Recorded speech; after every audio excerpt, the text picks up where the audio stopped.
Oremos, hermanos. Nuestro buen Padre Celestial, en esta mañana queremos suplicarte que tu Espíritu Santo nos dirija en la exposición de tu palabra y también, Señor, que nosotros podamos comprenderla, entenderla y aplicarla a nuestras vidas. Te lo pedimos todo, Señor, en el nombre de Jesucristo, nuestro Señor y Salvador. Amén. Pueden sentarse, hermanos.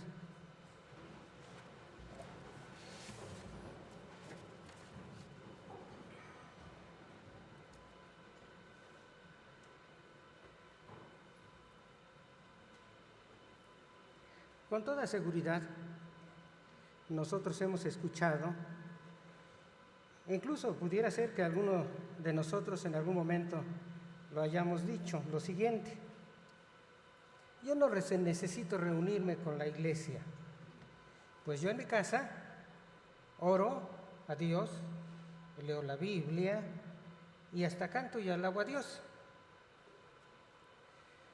Otra parte de nuestra adoración al Señor es el servicio a nuestro prójimo. Algunos afirman servir al prójimo sin presencia de otros y sin ayuda de otros cristianos. La pregunta es, ¿resulta posible esto? Claro que sí. Todas estas prácticas, orar, estudiar la Biblia, alabar con nuestro canto a Dios y el servicio al prójimo, realizadas a solas, sí son parte de tu adoración al Señor. Y no solo puedes, sino debes hacerlo. Pero existe un problema. Tu práctica a solas de estas actividades, de esta adoración, resulta insuficiente. Y resulta insuficiente para tu crecimiento espiritual y para adorar a Dios.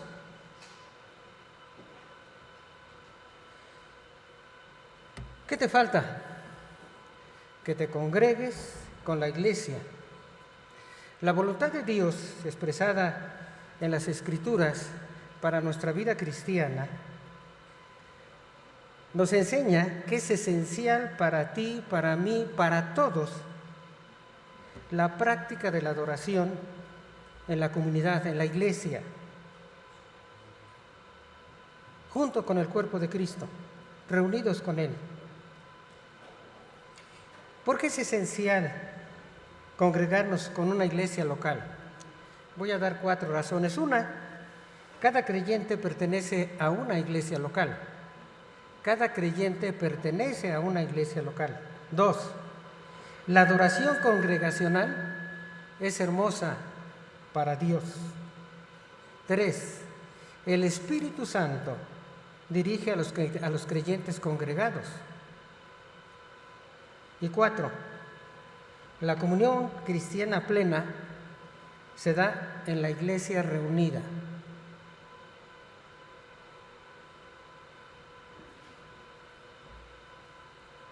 Es esencial, pues, congregarnos con una iglesia local, porque cada creyente pertenece a una iglesia local. Quien cree, quien recibe, o acepta, o sigue, el término que deseen es el mismo, todos son bíblicos. Bueno, el que cree en Cristo como su Salvador forma parte, como un miembro irreemplazable del cuerpo de Cristo. Ya en otras ocasiones he hablado de esto, pero hoy creo que es necesario repetirlo. Pablo en 1 Corintios 12 establece 3 imposibilidades. Tú que has creído en Cristo como tu Salvador, posees el Espíritu Santo. La primera imposibilidad es ser cristiano y no tener el Espíritu Santo. No es posible ser cristiano y no tener el Espíritu Santo. Nadie puede llamar a Jesús Señor sino por el Espíritu Santo. 1 Corintios 12:13. Y lo confirma Romanos 8:9. Si alguno no tiene el Espíritu de Cristo, no es de Él. Entonces, repito, tú que has creído en Cristo como tu Salvador, posees el Espíritu Santo. El Espíritu Santo mora en ti. 1 Corintios 3:16, 1 de Corintios 6, 19, 2 de Corintios 2, 16, de esto nos habla, que nosotros somos el cuerpo, la morada del Espíritu Santo. La segunda imposibilidad, ser cristiano y no ser insertado en una iglesia local. Dice, porque por un solo Espíritu fuimos todos bautizados en o para un cuerpo.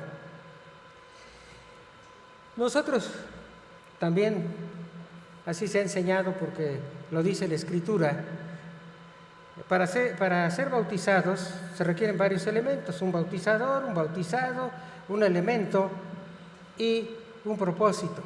Cuando nosotros somos bautizados en agua, pues todos ustedes recordarán quién los bautizó, seguramente, ¿verdad? Nosotros somos los bautizados, obviamente, y el elemento es el agua. Y el propósito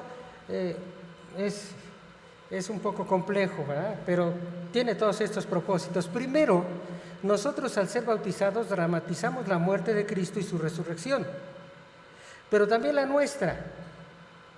Y cuando la dramatizamos estamos testificando que nosotros hemos muerto al pecado al ser sumergidos en el agua y que surgimos a una nueva vida cuando somos sacados del agua. Y el propósito es insertarnos formalmente en la iglesia. Se dice que es un rito de iniciación, nos bautizan, entonces nosotros somos insertados en la iglesia. Pero en este pasaje de 2 de Corintios 13, lo que nos dice Pablo sobre el bautismo es lo siguiente: el bautizador es Cristo, nosotros somos los bautizados y el elemento es el Espíritu Santo. Somos bautizados con o en el Espíritu Santo. ¿Y con qué propósito? Con el propósito de insertarnos en el cuerpo de Cristo. ¿Sí? Ahora, pertenecer a una iglesia local, por lo tanto, no es algo opcional, hermanos. No existen en la Biblia las categorías de los agentes libres, es decir, aquellos que no pertenecen a ninguna iglesia local. Eso no existe. Bueno, al menos que se cambiaran ustedes, digamos, a Argentina y que llegan y andan en busca de una iglesia. En ese momento, bueno, no están insertos en una iglesia local. Pero después que se insertan, pues ya no son ustedes agentes libres, ¿verdad? Ni tampoco ermitaños. ¿Sí? Ahora, quienes no logran adaptarse a una iglesia local, tienen un conflicto interno, no se saben someter, y no se saben someter o no quieren someterse por su egoísmo o su egolatría. Ahora, nosotros pertenecemos a una iglesia local, si somos creyentes. Recuerden, Cristo nos bautizó con el Espíritu, en el Espíritu Santo, para insertarnos en su cuerpo, la iglesia. Ahora, y esto es un hecho sobrenatural, no depende de nosotros. Así que pertenecemos a una iglesia, hermanos. La tercera imposibilidad, ser cristiano y no tener un don del Espíritu Santo. De esto se habló la semana pasada. No es posible ser cristiano y no tener por lo menos un don del Espíritu. Dice también Pablo allí en 1 de Corintios 12, versículo 7, pero a cada uno le es dada manifestación del Espíritu para provecho. Y él reparte como él quiere. Lo dice también ahí, pero en otro versículo, en el 11, repartiendo a cada uno en particular como él quiere. El don se integra de las capacidades, de las competencias, de las habilidades específicas provenientes del Espíritu Santo, que por gracia nos son concedidas. Y nos son concedidas de manera sobrenatural.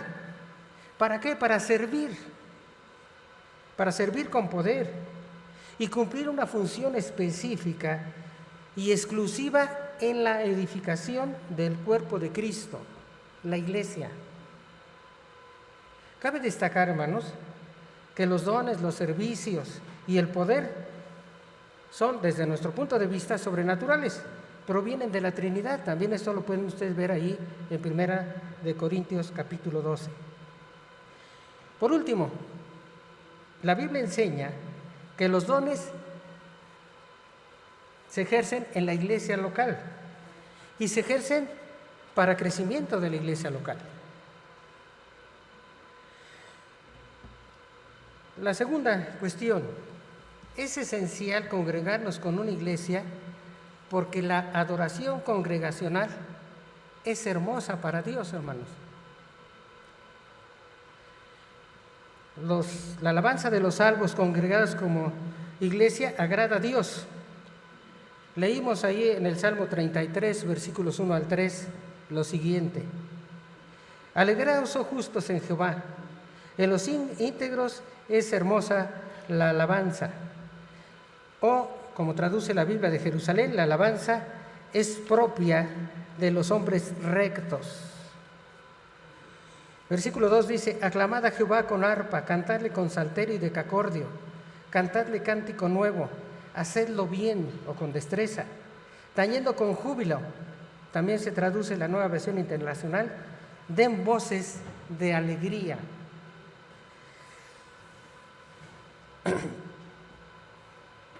La hermosura de la alabanza congregacional se debe a que la rinden los salvos congregados. Por el contexto de todo este pasaje del Salmo 133, se refiere a la adoración de los justos, los rectos, los íntegros, pero reunidos.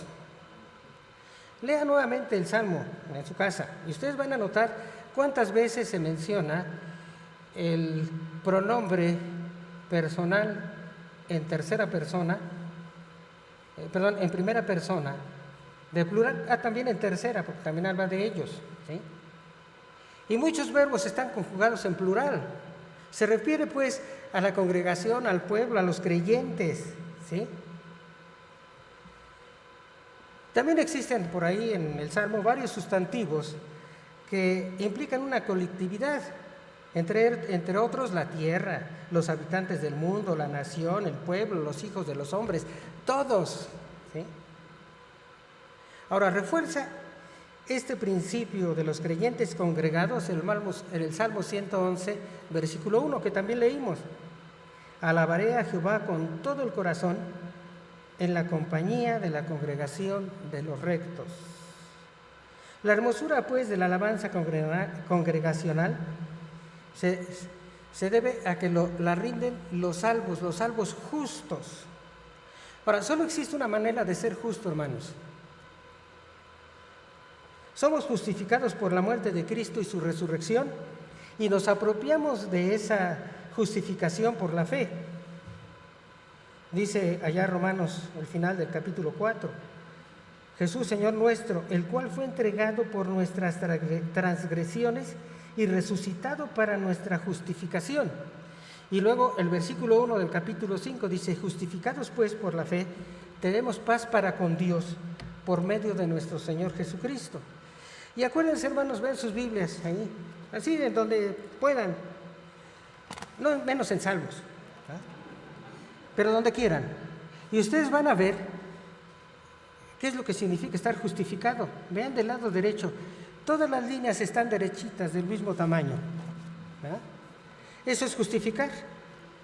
Ahora, y esto ahora se hace con máquinas de manera automática, incluso en nuestra computadora lo podemos hacer. Bueno, y es que tiene que dar una medida. Bueno, nuestra medida, la medida que Dios exige, nosotros no la podemos cumplir. Entonces, cuando nosotros creemos en Cristo, Él nos justifica. Él hace que demos la medida que Dios nos pide para ser salvos, para ser justos. Damos la medida exacta. Dios nos declara justos, nos hace justos. Ahora, la hermosura de la alabanza congregacional, pues ya dijimos que la rinden los salvos íntegros. El creyente desarrolla las nuevas características del fruto del Espíritu. Claro, a veces alguna necesita un poco más de maduración, pero las tenemos todas. Sí, el fruto del Espíritu no son varios, es uno. ¿sí? Por eso habla del fruto, que es amor, gozo, paz, paciencia, o longanimidad, benignidad, bondad, fe, mansedumbre, templanza o dominio propio. Todo eso el Espíritu Santo lo obra en nosotros, ¿sí? Ahora, la hermosura de la alabanza congregacional se debe a que lo rinden los salvos, pero los salvos rectos. Los rectos son aquellos que procuran cumplir la voluntad de Dios, bueno, primero a conocerla y luego cumplirla. Como Josué, no se apartan ni a la derecha ni a la izquierda. Y la alabanza, la hermosura de la alabanza se debe a que se caracteriza por su integridad y riqueza de expresiones. La invitación del salmista incluye instrumentos y los ejemplifica, no cita todos, con el arpa, con el salterio y con el decacordio, que era un arpa de 10 cuerdas, por eso se llama deca, de 10, ¿no? Decacordio. Pero también la voz, el canto y aclamaciones o voces de alegría, dice. Ahora, en el Nuevo Testamento, la adoración a Dios consiste en el conjunto de acciones y actos reverentes, voluntarios y amorosos, con los cuales tú creyente y yo, ¿verdad?, los que creemos en Cristo, sirves, rindes tributo a Dios y exaltas a Dios por lo que Él mismo es y por sus extraordinarias obras y especialmente por lo que ha hecho en nuestras vidas. Por su gracia, nada más por su gracia, nos ha amado y envió a su Hijo a morir por nosotros en la cruz. La Iglesia expresa su adoración, ya dijimos, al servir y con el culto. Aunque este es un servicio también, y así lo denominamos, servicio o culto. Ahora, la palabra culto proviene de una palabra latina, cultus, que significa cultivar. Pablo, aludiendo a la Iglesia, afirma que somos labranza de Dios, o sea, un cultivo, en el que unos siervos, dice, plantan, y otros riegan, dice, pero Dios da el crecimiento, 1 Corintios 3. Ahora pues, el culto en la Iglesia tiene como fin el cultivo de la nueva vida que hemos obtenido al recibir a Cristo, al nacer de nuevo. Y en el culto se plantan semillas en nosotros, pero también tenemos ahí algunas plantitas y algunos árboles que también son regados por otros siervos. El culto, pues, en nuestra iglesia se conforma de una serie de actos, una riqueza de actos. Algunos también son servicios. Cito, la oración, el ayuno, que puede ser individual o comunitario, el testimonio, el ofertorio, la alabanza musical, instrumental o congregacional, o sea, con la voz, o incluso la voz, los cantos especiales o artísticos que les llamamos, los que interpretan nuestros hermanos que cantan bonito, ¿verdad?, que cantan hermoso, que Dios los dotó de alguna voz, o los coros. La afirmación, hermanos. ¿Qué es la afirmación? Pues son estas expresiones como amén, aleluya, gloria a Dios, que en nuestra iglesia no están prohibidas, ¿eh? Algunos piensan que se prohíben. No es cierto, hermanos, ustedes los pueden expresar. Lo único que les pedimos es que sean pertinentes, ¿sí? No vayan a decir, ¿te quieres ir al infierno? Y ustedes contesten amén, por favor, ¿no? Bueno, y por cierto que el amén de repente lo usamos mal, hermanos. No tenemos por qué decir, busquen en su Biblia tal pasaje y cuando lo encuentren digan amén. O ya encontraron el himno, hermanos, digan amén. No, el amén es una alabanza para Dios, no es para decir, sí, ya lo encontré. ¿Sí? Ahora, cuando se dicen de manera pertinente, realmente son muy edificantes. También decíamos que en el Salmo 133 habla de ademanes, ¿eh? Hace rato vi una hermana que cuando estábamos cantando que levantó la mano. No estaba pidiendo nada, estaba levantando sus manos para alabar a Dios. Lo pueden hacer, hermanos. Nunca se ha prohibido. No. Quien quiera hacerlo en esa iglesia lo puede hacer. Una o las dos manos. Nuestro hermano Pedro Galeana siempre levantaba las manos, ¿se acuerdan? cuando cantaba. Bueno, lo pueden hacer con toda confianza.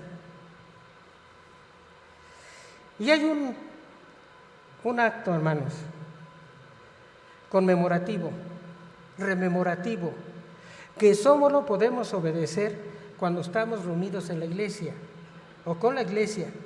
Y tal es su trascendencia, hermanos, en la vida del creyente y de la iglesia, que se le llama Cena del Señor o comunión, entre otros nombres, ¿verdad? O comunión. 3 preguntas, hermanos. No se vayan a ofender por las preguntas, las pueden contestar sí o no. En tu casa, a solas, ¿podrás rendir un culto completo a Dios con tan abundantes y variados actos? Un creyente sincero, la única respuesta que tiene es no. No podemos, hermanos. Y otra pregunta, ¿te parece, hermano, que el preludio no tiene importancia? ¿O que la invocación no tiene importancia? ¿O que los primeros cantos no tienen importancia? ¿O que la lectura de la palabra de Dios no tiene importancia en el culto? Bueno, si tú contestas que no tienen importancia, entonces la tercera pregunta pues no tiene sentido para ti. Pero para aquellos que pensamos que sí tienen importancia, les pregunto, ¿y por qué llegas habitualmente tarde, hermano?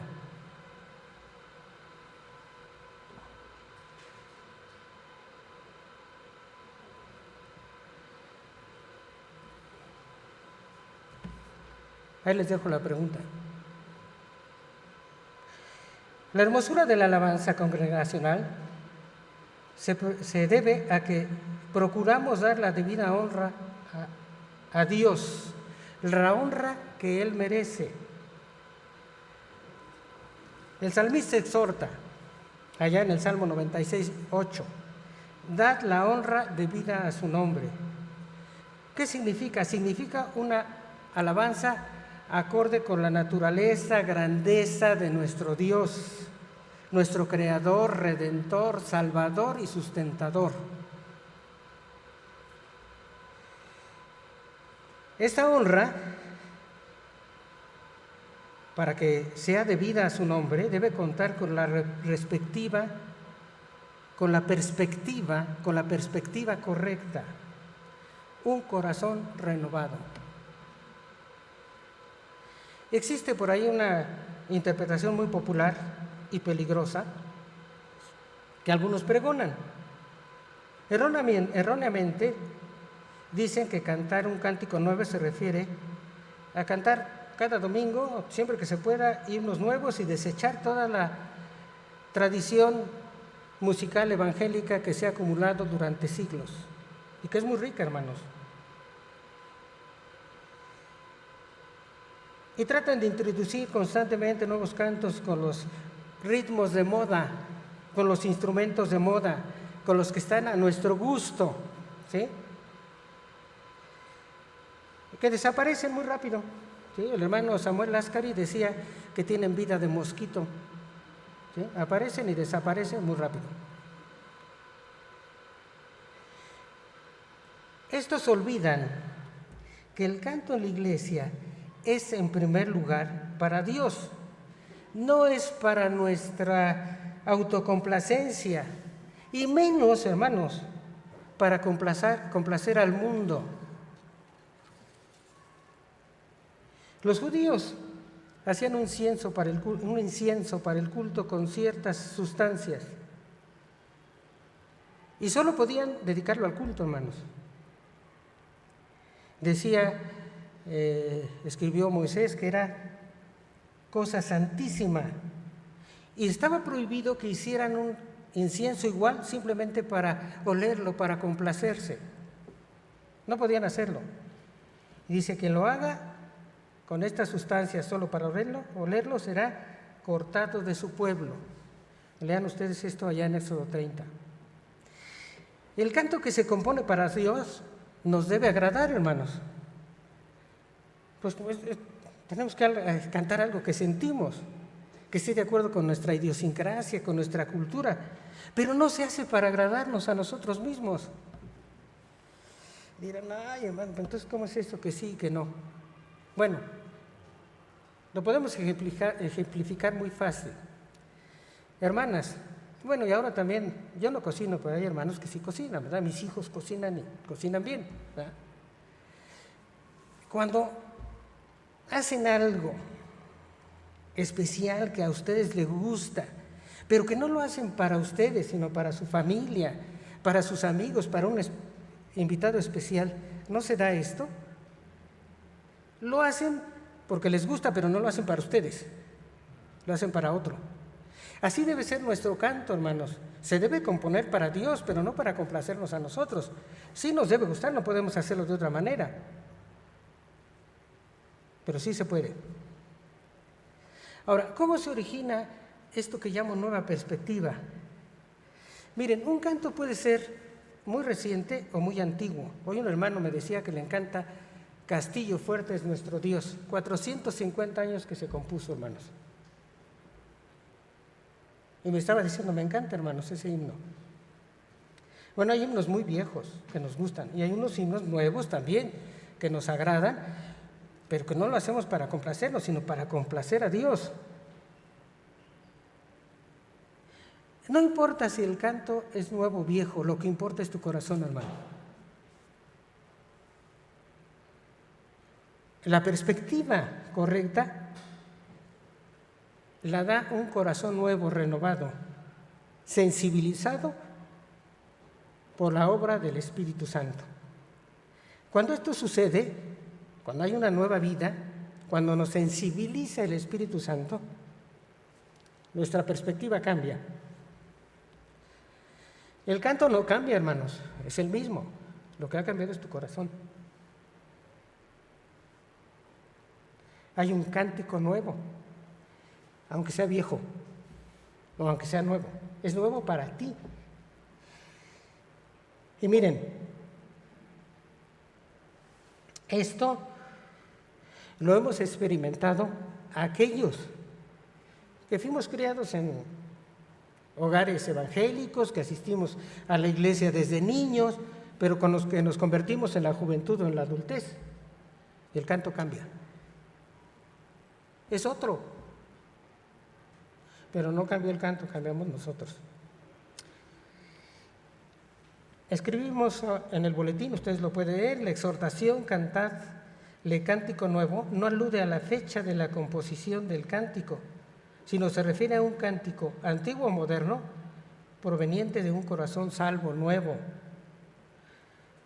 Con toda la seguridad se trata del canto al Redentor entonado por el hombre que ha nacido de nuevo. Isaías profetizó que el pueblo cantará un cántico nuevo al cumplirse la obra salvadora del Mesías. Y a Juan se le reveló con claridad que se trata de un canto de salvación. Dice Apocalipsis, y cantaban un nuevo cántico, diciendo, digno eres de tomar el libro y de abrir sus sellos, porque fuiste inmolado y con tu sangre nos has redimido para Dios. Apocalipsis capítulo 5, versículos 6 y 9. Ahora, esta perspectiva del salvo no la tiene el incrédulo. Y esa es la razón por la cual en nuestros coros en la iglesia no deben cantar personas que no son creyentes, que no han aceptado a Cristo. No tienen esta perspectiva, hermanos.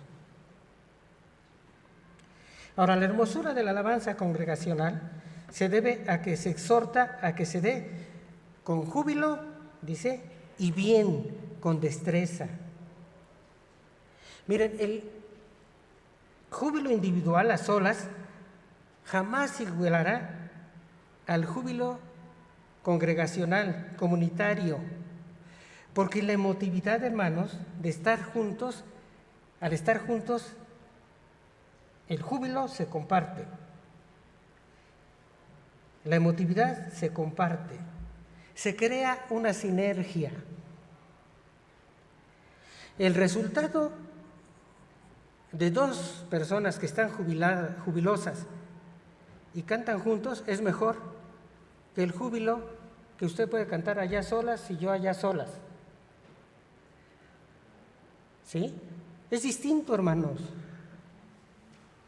Es distinto, es otra cosa. Así que puedes cantar con mucho júbilo en tu casa, y qué bueno que lo hagas con júbilo, pero mejor resulta superior cuando lo hacemos todos juntos aquí. Ahora exhorta a que se haga bien, dice con destreza. Para tener destreza se necesita enseñanza, aprendizaje, entrenamiento, ensayo. Recientemente nuestra iglesia organizó un curso, la Secretaría de Música, un curso para dirección de cultos. Tuvimos un buen número de hermanos, algunos pues que no esperábamos que se interesaran en ese tema, pero entraron, hermanos. ¿Para qué? Pues para que quien nos dirija pues lo haga bien, como lo hace Paola. Ella estudia música, ¿verdad? Entonces, pongamos atención a los directores, hermanos. Miren, los que menos saben, por lo menos nos dan la entrada cuando debemos terminar y nos marcan el tiempo. Los que más saben, nos marcan hasta los matices, es decir, cuándo debemos subir la voz, cuándo debemos bajarla. Hagámosle caso, hermanos, y nuestra alabanza será mejor. Hay iglesias, yo estuve en una iglesia, fui al culto al primero a las 9, era una iglesia muy grande, pero no había mucha congregación, pero para el tamaño de la iglesia, como casi todas las iglesias, hermanos. Siempre el segundo culto tiene más gente. Y había un hermano, un bajo, era uno solo, hermanos. Y con ese solo que cantaba tan bonito, el canto se oía muy diferente. Ahora hay iglesias, me platicaba un hermano, Samuel Espinosa, él pastoreó una iglesia de denominación menonita, donde no usaban instrumentos, todo era a capela, es decir, no había piano, no había nada. Él era el pastor de música, él había estudiado en el ministerio y era músico. Y entonces él se paraba, nada más les daba el tono sin necesidad de nada, él leía cómo iba y les daba el tono y la congregación empezaba a cantar a voces. No todos, ¿verdad? No todos cantaban a voces, algunos pues no cantan ninguna, ¿verdad? Pero ahí nos decían, es que es precioso oírlos, ¿no? Bueno, nosotros podemos aspirar solamente a superar nuestro canto, pero lo podemos hacer, hermanos, porque se nos pide que se haga con destreza, bien y con júbilo. Ahora, es esencial el congregarnos con una iglesia local, porque el Espíritu Santo dirige a los creyentes congregados. Allá en Hechos 13 se nos habla de la iglesia de Antioquía. Ellos tenían hombres don, es decir, hombres que tenían un don, pero que a la vez eran don para la iglesia. Dice que tenían profetas y maestros. El profeta es uno que habla en lugar de otro, en representación y con la autoridad de otro. Uno que habla públicamente, abiertamente. Es un proclamador de un mensaje que puede ser presente, del pasado, del futuro. Profeta no es solamente uno que predice. Ese es el uso común, pero en las Escrituras sí puede ser uno que predice. Pero a lo mejor no predice, simplemente como Aarón, que hablaba a nombre de Moisés. ¿Sí? Bueno, nosotros hablamos cuando testificamos de Cristo a nombre de Dios, somos embajadores de Él, incluso dice la Escritura. ¿Sí? Bueno, el don de profeta, el que incluía en esos días de Pablo, de Hechos 13, las dos cuestiones. Había algunos que hablaban sobre el futuro y los que solamente presentaban, pero que es muy importante, el mensaje de salvación. ¿Sí? El don de predecir, hermanos, desapareció, porque este era un don fundacional, era para el principio, y se terminó cuando se acabó de escribir el Nuevo Testamento, ¿sí? Cuando se acabó de escribir el Apocalipsis. Los maestros, pues obviamente enseñaban.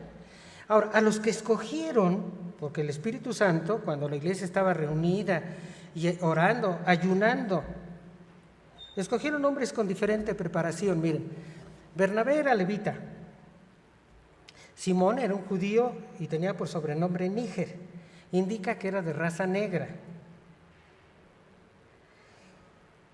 y convivió con romanos, por eso su nombre.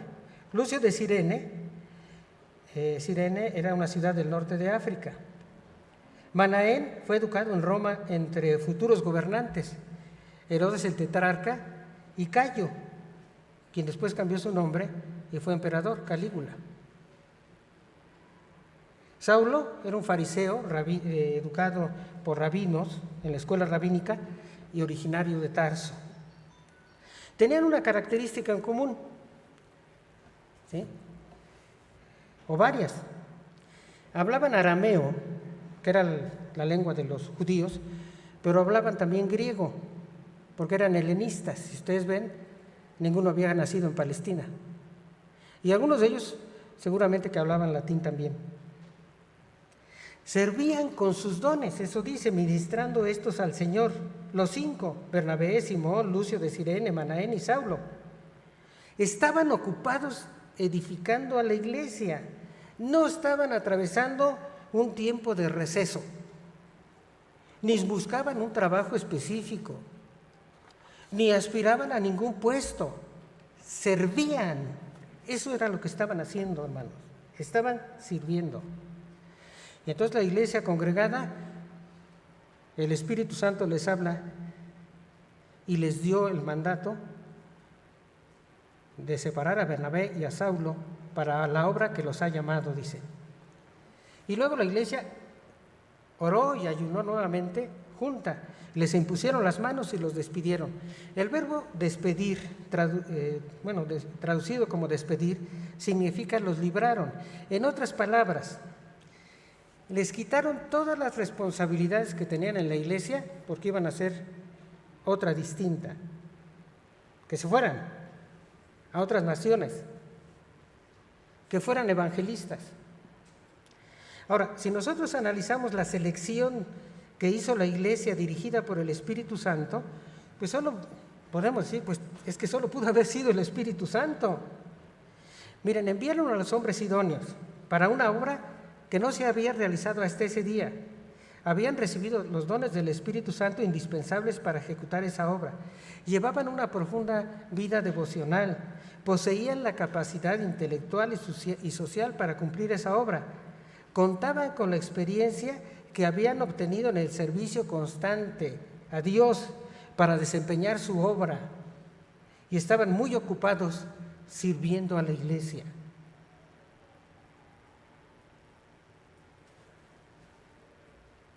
Si nos congregamos, el Espíritu Santo nos va a hablar, hermanos. Lo esencial al congregarse, es esencial el congregarnos con una iglesia local, porque la comunión plena se da en la iglesia reunida. Ya dijimos, el mejor ejemplo es la Cena del Señor. Recibe el nombre también de comunión. Este fue un hecho histórico, hermanos. La Cena del Señor, pues la instituyó el Señor en una noche, antes de morir. Es una ordenanza rememorativa. Al participar en la Cena del Señor, hermanos, nosotros recordamos, anunciamos, proclamamos exclusivamente su muerte, no su segunda venida, hermanos. La preposición hasta significa el final. Dice hasta que Él venga. Es decir, nos está indicando el tiempo, cuánto tiempo tenemos que celebrar la Cena del Señor. ¿Hasta cuándo vamos a dejar de celebrarla? Pues hasta cuando Él venga. Eso es lo que está diciendo, hasta que Él venga. Señala la temporalidad. Porque cuando Cristo venga, pues ya no necesitaremos recordarlo, como escribió Juan. Y le veremos tal como Él es. En la Cena del Señor o comunión, los elementos, el pan y el vino, nos recuerdan precisamente la muerte de Cristo, exclusivamente la muerte de Cristo, hermanos. No cambia su naturaleza de estos elementos. El pan sigue siendo pan y el vino sigue siendo vino, ¿sí?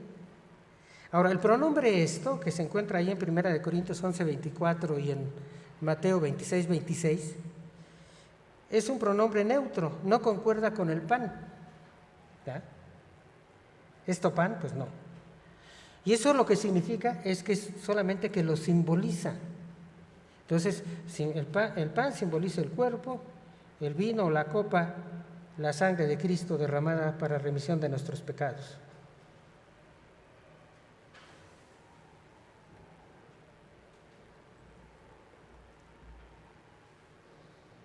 Y la cena del Señor o comunión también constituye una ordenanza de plena comunión de una iglesia local. Por ser una rememoración para los salvos bautizados, hermanos. Por eso siempre decimos, ¿quiénes pueden participar? Aquellos que han sido bautizados por inmersión en el nombre del Padre, del Hijo y del Espíritu Santo. Cuando Jesús la instituyó, estaban solo 11 de los apóstoles, Judas ya se había retirado. Pablo se dirige a una iglesia cuando escribe Primera de Corintios y donde explican la cena del Señor. Siempre es una iglesia donde se celebra.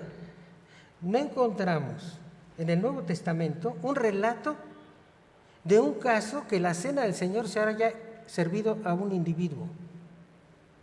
Siempre es la congregación, grande, chica, pero siempre es la congregación, hermanos. La iglesia reunida. Y yo pregunto, ¿quién considera que tiene la autorización de celebrar a solas el acto llamado comunión? Para empezar, ¿con quién tendría comunión? ¿Solito? Es un acto congregacional, hermanos. Y ahí hay comunión. Comunión proviene de una palabra latina que significa hacer común, compartir objetos, ideas, propósitos, incluso diría yo, emociones. Y eso es lo que conseguimos en la reunión de la iglesia, hermanos, cuando nos congregamos. Por eso es muy importante que nosotros nos congreguemos en nuestra iglesia local. ¿Y qué más decir? Bueno, yo decía, ¿cómo concluyo? Bueno, yo diría con dos exhortaciones. Sigue adorando a Dios a solas, te hace bien. Solo recuerda que no edificas ni sirves a otros con tu don, ni recibes las bendiciones que otros te pueden proporcionar con sus dones. Esto lo vimos muy claramente la semana pasada. Y la segunda, pues ven puntualmente a reunirte con la iglesia, pero puntualmente, hermano. Había un hermano, ya no viene, que cuando teníamos el culto a las 11:30, siempre llegaba a las 12:10. Cuando pusimos el segundo culto a las 12, dije yo, ahora sí va a venir temprano el hermano. No, empezó a venir a las 12:30. Bueno, no, ven puntualmente a reunirte con la iglesia y a disfrutar del culto completo, de todos los actos del culto, hermanos. Recibe la bendición de la adoración comunitaria, colectiva, congregacional, con el cuerpo de Cristo. Vamos a orar.